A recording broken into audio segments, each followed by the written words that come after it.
주님이 하나님께서 저희를 그냥 사랑하시는 게 아니라 어떻게 사랑하신다고요?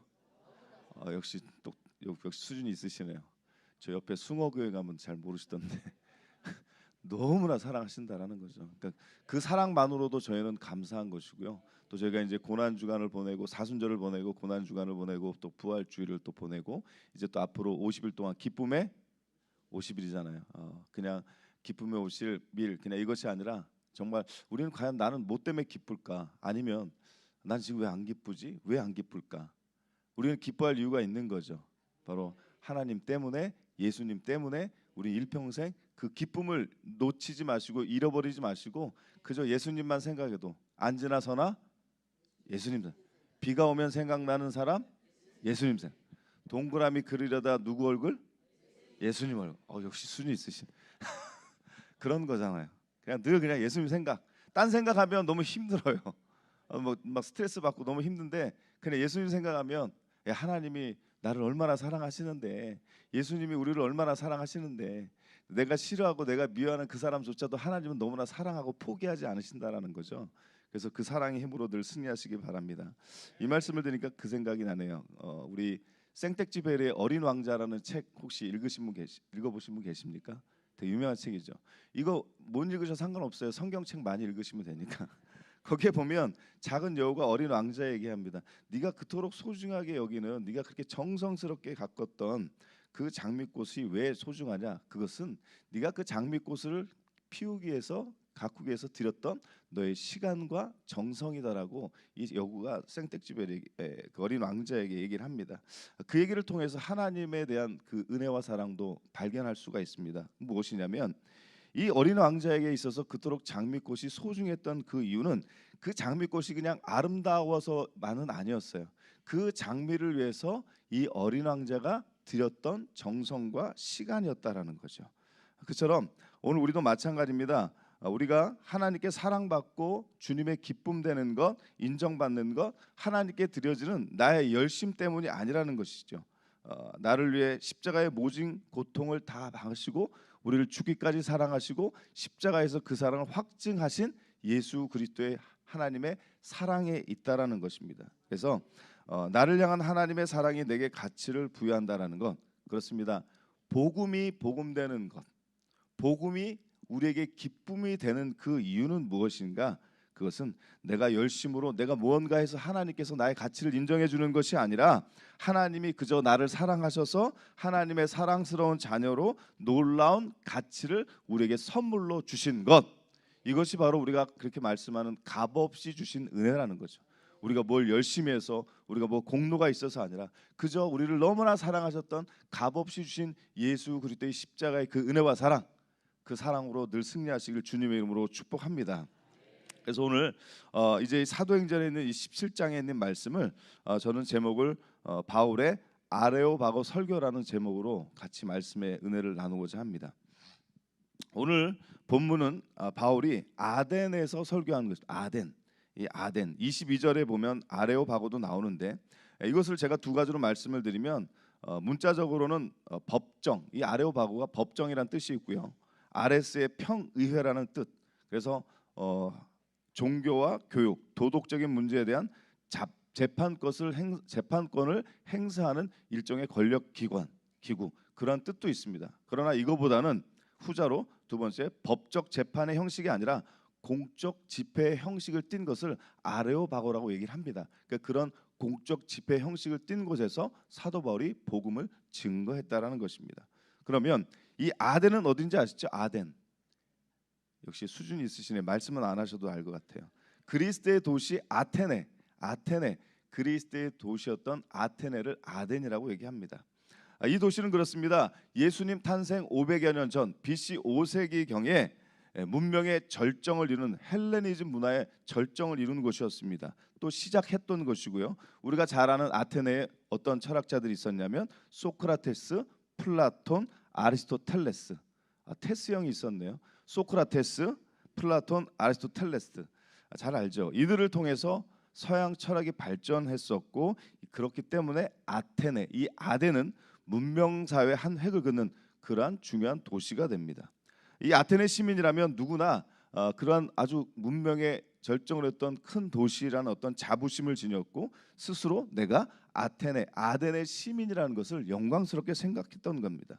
또한 이 도시는 많은 신전이 있었습니다. 이러한 동경의 도시가 사도 바울의 눈에는 한낱, 그들이 아무리 동경하고 문명이 발달한 도시다 할지라도 사도 바울이 봤을 땐 한낱 우상이 가득한 도시밖으로 보이지 않았다는 겁니다. 그래서 그 우상이 가득한 도시를 보며 오늘 본문 앞에 보면 16절 말씀에 보면 사도 바울이 그것을 보고 격분합니다. 오늘 본문 16절 말씀을 본문 앞에 16절 말씀을 같이 한 번만 읽겠습니다. 16절 시작. 바울이 아덴에서 그들을 기다리다가 그 성에 우상이 가득한 것을 보고 마음에 격분하여. 아멘. 자, 이렇게 그 우상의 도시 아덴을 보면서 사도 바울이 격분하며 십자가의 복음을 전하게 된 것입니다. 그래서 오늘 본문 이 바울의 아레오바고 설교는 하나님을 알지 못하는 이방인들, 하나님을 제대로 알지 못하는 아덴 사람들에게 전한 것인데, 그러면 이 설교에서 사도 바울이 그토록 전했던 그 복음은 무엇인가? 그가 전한 하나님은, 예수님은 과연 어떤 분이신가를 이 새벽에 짧게 세 가지로 살펴보고 은혜를 나누고자 합니다. 첫 번째로 따라하십니다. 스스로 충만하신 분. 아멘. 하나님은 스스로 계신 자죠. 그래서 스스로 충만한 분인 것을 전하게 됩니다. 오늘 본문 24절에서 25절 말씀을 같이 한번 천천히 읽겠습니다. 24절과 25절입니다. 24절, 25절 시작.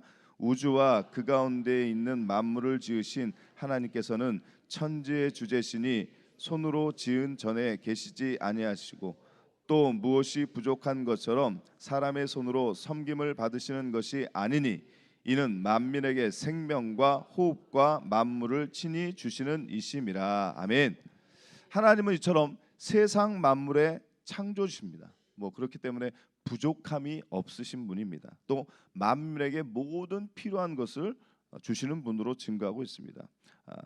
하나님은 온 우주 만물을 창조하신 것, 저와 여러분 그걸 믿고 있는 것이죠. 그리고 친히 그 모든 것을 다스립니다. 사람뿐만이 아니라 온 우주 만물을 다스리신다라는 거죠. 우리를 만드시고 생명과 호흡과 만물을 친히 주셔서 계속 살아가게 하시는 분, 바로 그분이 하나님이십니다. 그렇습니다. 믿음이 있는 사람이나 없는 사람이나 성도나 신자나 불신자나 모두 이 은혜를 누리고 있다라는 것이죠. 그래서 하나님께서는 이 모든 사람에게 부어주시는 우리가 일반적인 은혜다, 일반적 은총이다라고 얘기를 합니다. 어떻게 예수 그리스도를 통한 구원의 은혜로 이어지는지를 알고 또 저와 여러분이 그 받은 은혜, 그 일반적인 은혜와 은총 또한 우리가 또 땅끝까지로 전해야 될 그 사명이 있다라는 것이죠. 그래서 이 우상이 가득했던 이 아테네 도시를 향해서, 그들을 향해서 사도 바울이 우리 하나님은 스스로 충만하신 분이시다, 그것을 그들에게 전했던 것처럼 또 저와 여러분도 전하는 것입니다. 이처럼 하나님은 스스로 충만하신 분입니다. 사랑하는 성도 여러분, 세상을 창조하시고 다스리시는 그 하나님의 은혜, 그 은혜에 늘 감사드리시길 주님의 이름으로 축복합니다. 두 번째로 따라하십니다. 가까이 계시는 분. 멀리 계시지 않습니다. 두세 사람이 내 이름으로 모인 곳에 나도 너희와, 이쪽의 수준이 더 높으신 건가요? 할렐루야, 아멘. 다 하시는 거지만 그것을 우리가 임마누엘이라고 하지 않습니까? 마태복음 1장 21절에 보면 하나님이 저희를 너무나 사랑하셔 독생자 이 땅에 보내셨는데 그의 이름을 무엇이라 하라? 임마누엘. 이를 번역한즉 하나님이 우리와 함께 하신다. 기쁠 때도 함께 하시지만요, 우리가 고통당하고 슬플 때 더욱더 함께 하십니다. 우리를 버리시는 것이 아니라 우리 하나님은 우리와 늘 임마누엘 하신다. 어떻게든 우리를 살리기 원하시고 어떻게든 우리와 그저 함께 하시길 원하시는데, 우리가 내 옆에 계신, 언제든지 함께 하신 임마누엘 된 나와 가까이 계신 그분을 봐야 되는데, 살다 보니까 어떤 문제 때문에, 두려움 때문에, 염려 때문에 그 문제보다, 하나님보다, 예수님보다 문제를 바라보고 주저앉거나 낭망할 때가 있지 않으십니까? 그러나 그 홍해바다 같은 문제 앞에서, 견고한 여리고성의 문제 앞에서, 커다란 골리앗 같은 문제 앞에서 우리 힘으로 할 수 없습니다. 그러나 우리 하나님께서 기도원을 향해서 너 큰 용사여라고 불러줬을 때 그 두려움에 떨었던 기드온도 하나님이 큰 용사여라고 불러주시니까 그 놀라운 일을 감당한 것처럼 저와 여러분도 하나님께서 하나님의 백성 삼아 주시고 하나님의 놀라운 자녀, 하나님의 자녀되는 권세 주셨으니 그 권세를 누리시기 바랍니다.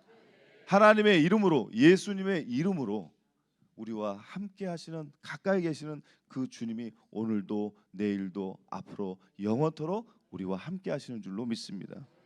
오늘 보면 26절에서 27절 말씀 같이 읽겠습니다. 26절 27절 시작. 인류의 모든 족속을 한 혈통으로 만드사 온 땅에 살게 하시고 그들의 연대를 정하시며 거주의 경계를 한정하셨으니 이는 사람으로 혹 하나님을 더듬어 찾아 발견하게 하려 하심이로되 그는 우리 각 사람에게서 멀리 계시지 아니하도다. 아멘. 우리 하나님은 결코, 우리 주님은 멀리 계시지 않다라는 말씀입니다. 바울은 하나님이 우리의 인생과 가까이 계심을 증거하고 있습니다. 하나님은 당신이 창조한 사람들이 당신을 찾기를 원하신다라는 겁니다. 오늘 보면 27절에서 읽으신 것처럼 사람들은 죄를 짓고 하나님을 떠났지만 사람들이 죄를 짓고 하나님을 떠나고 멀어졌지만 우리 하나님은 사람을 떠나지 않으셨다라는 겁니다. 하나님은 우리를 늘 함께하기를 원하시고 당신을 찾기를 원하십니다. 그리고 사람들에게 우리 하나님을 계시하시며 또한 깨닫게 하신다라는 겁니다. 하지만 사람들은 금이나 은이나 돌에다 그 어떤 사람의 기술을 통해서 고안으로 생긴 그 어떤 것을 고안하고 형상을 들여서 신을 만든다라는 거죠. 오늘 본문 29절 말씀을 같이 한번 읽겠습니다. 시작. 이와 같이 하나님의 소생이 되었은즉 하나님을 금이나 은이나 돌에다 사람의 기술과 고안으로 새긴 것들과 같이 여길 것이 아니니라. 아멘. 이처럼 하나님은 다르다라는 거죠. 그런 우상이 가득한 아덴을 향해서 사도 바울이 격분하며 이 아레오바고에서 설교를 한 것입니다. 하나님은 우상 숭배가 극에 달한 이 아덴 사람들에게 이처럼 사도 바울을 통해 당신을 알려주셨던 것입니다. 우상을 버리고 늘 가까이 계시는 임마누엘 하나님께 돌아오라는 것입니다. 임마누엘 예수님께 돌아오라는 그 말씀을 전했던 것입니다. 사랑하는 성도 여러분, 하나님은요 세상 모든 사람이 하나님을, 당신을 찾기를 원하신다는 겁니다. 늘 우리와 함께 하시는 하나님, 늘 우리와 같이 계시는 그 주님, 그 하나님을 전하시길 주님의 이름으로 축복합니다. 끝으로 세 번째 따라하십니다. 심판하시는 분. 오늘 본문 30절에서 31절 말씀을 천천히 같이 읽겠습니다. 시작. 알지 못하던 시대에는 하나님이 관가하셨거니와 이제는 어디든지 사람에게 다 명하사 회개하라 하셨으니 이는 정하신 사람으로 하여금 천하를 공의로 심판할 날을 작정하시고 이에 그를 죽은 자 가운데서 다시 살리신 것으로 모든 사람에게 믿을 만한 증거를 주었습니다 하니라. 아멘. 오늘 아레오바고 설교의 결론의 말씀입니다. 바로 예수 그리스도입니다. 우리는 증인된 사명을 감당해야 될 줄로 믿습니다. 그것이 그리스도인 된 우리의 본분인 줄로 믿습니다. 왜 증인된 삶을 살아야 되는가? 주님의, 우리가 잘 아는 지상 명령이기 때문에 그 명령에 타협은 없습니다. 그저 우리는 순종해야 되는 것이죠. 그리고 한 영혼을 살려야 되기 때문에 하나님의, 예수님의 명령이긴 하지만 죽어가는 영혼들을 향해서 십자가의 복음을 전하며 그 영혼을 살려야 되는 축복의 통로가 저와 여러분이 되어야 된다는 것입니다.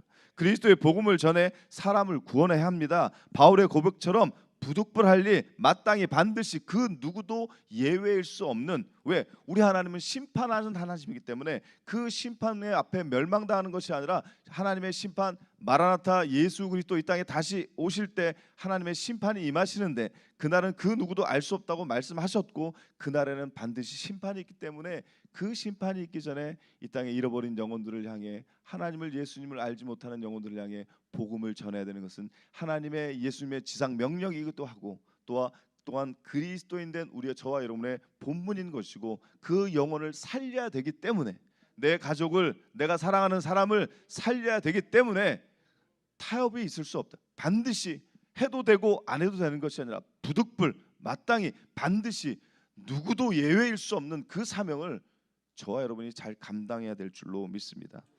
이처럼 사도 바울은 아덴 사람들에게 하나님이 어떠한 분인지를 전하는 것으로 그치지 않았습니다. 더 나아가서 회개와 심판을 선포하며 예수 그리스도의 복음을 전한 것입니다. 유대인의 회당에서는 구약 성경을 가지고 예수 그리스도를 전했지만 이제 하나님을 알지 못하는 이방인들, 하나님을 알지 못하는 아덴 사람들을 향해서 또 하나님을 알려주며 예수 그리스도를 전했던 것입니다. 바로 예수 그리스도만이 길이요 진리요 생명이기 때문입니다. 사람들에게 회개하라 말씀하시며 심판의 날을 말씀하시며 31절 말씀에 있는 것처럼 죽은 자 가운데서 다시 살리신 것으로 모든 사람에게 믿을 만한 증거를 주셨다. 할렐루야. 믿을 만한 증거가 무엇이겠습니까? 바로 예수 그리스도입니다. 바울이 전하는 이 복음을 듣고 아덴 사람들은 배척하기도 했습니다. 머뭇거리기도 했습니다. 하지만 몇 사람들은, 그 몇몇들은, 또 다른 이들은 그가 전한 복음을 믿었다라는 것입니다. 바울은 이 복음을 전하기 위해 온 생애를 주님께 바쳤습니다. 사랑하는 성도 여러분, 오늘 우리도 우리 하나님을, 우리 예수님을 전하시길 주님의 이름으로 축복합니다. 오늘의 말씀을 마치겠습니다. 바울의 이 아레오바교 설교는 하나님을 알지 못하는 이방인들에게 전한 것입니다. 하나님은 스스로 충만하신 분이십니다. 가까이 계시는 임마누엘의 하나님이십니다. 그리고 심판하시는 분입니다. 바울이 이방인들 아덴 사람들에게 증거했던 것처럼 오늘 우리도 살아계신 하나님, 그 예수 그리스도의 십자가의 복음을 전해야 될 줄로 믿습니다. 또 그러한 삶을 통해 기쁨의 50일 동안 또 승리하시길 주님의 이름으로 간절히 축복합니다.